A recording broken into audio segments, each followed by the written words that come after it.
من فکر بگم اگه شما هم زیر یک جمع شدید آچی کنن آش پلو نه همه اینا تنبلیه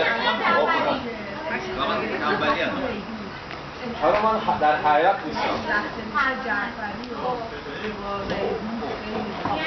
نه راجم کجا میخوای وایسی الان ببینید اون مشتاق وایسی اصلیشون در جون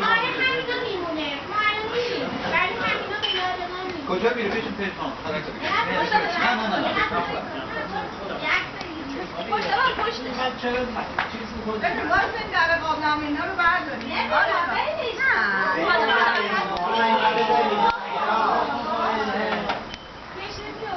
بخلا لابو ماشون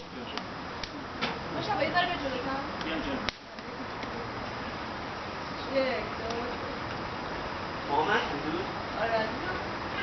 دقیقه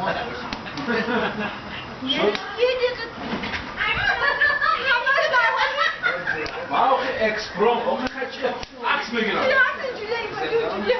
اکسپروم باید باشه عکس بگیرم هوا آنی که اکسپروم اینه که آدم کار میگه اون آره عالی هست خیلی خالیه بچه مستنجم باید دخترهای جوونه تا بیرون رو میبینن اینجوری میکنن آره همین هم میگم خداگاه این حرکت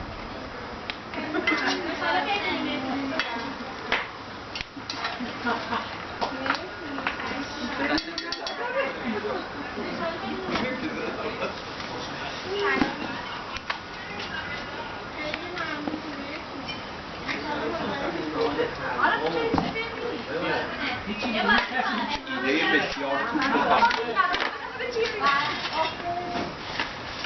سلام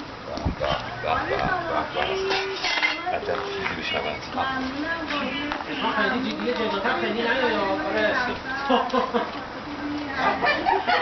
میره؟ آره روشن جایی خیلی خالیه مادم همینجور نه اول من نمیخورم بابا نگو نمیخوره نه اول نمیخورم نه حالا که نه فعلا همون بعدا چه شود بسیار خوشمزه خواهد شد یک شوخ عالی میگذاره که این باید اینا لحم شود که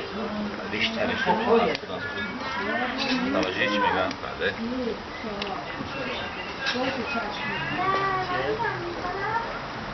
دست داغ ما برای میگم نه جایی خالیش که نریزیم نفت داریم الله برو هویج بیار اون بزن هویج بیار بله شما قبل کار فرق میکن کدوم؟ هر دوشو بیار دوتاش هویج رو اضافه میکنیم